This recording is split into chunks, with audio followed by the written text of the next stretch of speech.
Lentes gravitacionais são efeitos fascinantes. Elas podem nos ajudar a enxergar corpos distantes e de luz fraca no espaço sideral.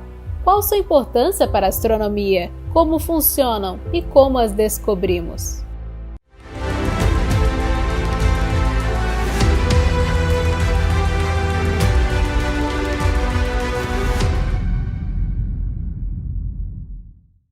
Nem sempre nos lembramos disso, mas a gravidade é o que nos mantém sobre a superfície do nosso planeta. É o efeito da gravitação que faz os objetos se atraírem, seja a água de uma cachoeira caindo em um rio, ou um asteroide se chocando com Júpiter. A luz também sente os efeitos da gravidade. Os astrônomos chamam este efeito de lentes gravitacionais. O que ocorre? A luz de uma estrela que passa próximo ao Sol vai sentir ali a força da gravidade e vai deformar o seu caminho. Então, para o observador, ele vai ver a imagem daquela estrela numa outra posição. Isso a gente não pode ver durante o dia porque o Sol ofusca as estrelas, mas durante o eclipse isso é possível. Este efeito foi observado há mais de um século durante um eclipse solar em Sobral, no Ceará, e nas Ilhas Príncipe, na África.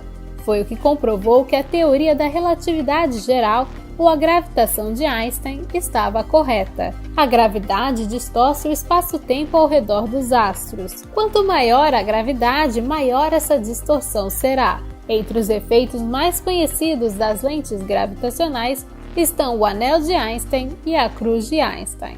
O anel de Einstein e a cruz de Einstein são exemplos mais extremos de lentes gravitacionais quando existe um alinhamento perfeito entre o observador, a lente e a fonte que está atrás. No caso da lente ser um objeto simétrico, a luz da galáxia que vai estar atrás dessa lente gravitacional vai formar um anel perfeito ao redor dela, circular.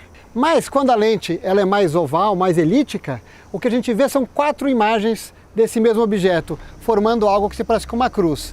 Além de criar o anel e a cruz de Einstein, podemos perceber essas lentes olhando para os arcos gravitacionais. Por exemplo, aqui vemos a imagem de uma galáxia mais distante sendo distorcida em forma de arco, ao redor de uma galáxia mais próxima, que age como lente gravitacional. Estes fenômenos já renderam várias contribuições para a astronomia. Eu poderia citar aqui as mais importantes dela, que tem a ver com a matéria escura. A observação da distribuição da matéria escura em aglomerados de colisão, em particular um chamado aglomerado Bala, foi fundamental para a gente entender que modificações da gravidade não vão explicar os fenômenos que a gente explica com a matéria escura e que, portanto, é muito provável que a matéria escura, de fato, seja uma substância separada das demais e não só um problema das nossas teorias. Isso é um caso. Outro caso foi a observação de objetos aqui mesmo, próximos à nossa galáxia, no nosso halo, no que a gente chama de microlentes, que demonstraram que se a matéria escura existe, ela não está em forma de objetos macroscópicos, buracos negros, que estão por aí no universo aos montes, e sim partículas fundamentais. Porque se fosse objetos macroscópicos, a gente veria o efeito de lentes que eles causam nas proximidades e nós não vemos. Além de demonstrar a existência da matéria escura, há muitos outros fenômenos que as lentes gravitacionais podem ajudar os astrônomos a descobrir. Um deles é medir com mais precisão a taxa de expansão do universo, mas há outras descobertas no horizonte. Outra aplicação é o uso das lentes gravitacionais como verdadeiros telescópios da natureza, no sentido de que as lentes gravitacionais elas amplificam a luz que vem de objetos distantes. Então, olhando próximo a regiões como de aglomerados de galáxias com muita massa, a gente consegue ver galáxias distantes que a gente não conseguiria ver não fosse o efeito das lentes gravitacionais. Isso nos ajuda a estudar os objetos mais distantes, portanto mais antigos do universo. Telescópios de próxima geração, como o GMT, serão grandes aliados no estudo das lentes gravitacionais, por coletarem muita luz e produzirem imagens muito nítidas. O telescópio GMT tem 2 características que fazem dele um instrumento muito útil para o estudo das lentes gravitacionais.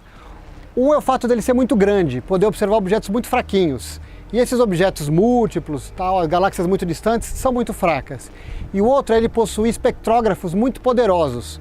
Com esses espectrógrafos a gente pode determinar a distância desses objetos, a composição química deles, a história de formação estelar, e é isso que nós queremos fazer com as galáxias mais distantes na borda do universo. Lentes gravitacionais funcionam como telescópios naturais muito poderosos. Seu poder de ampliação nos permite ver galáxias e quasares extremamente distantes. Lentes gravitacionais também nos ajudam a perceber a força da gravidade da matéria escura, que não pode ser vista diretamente.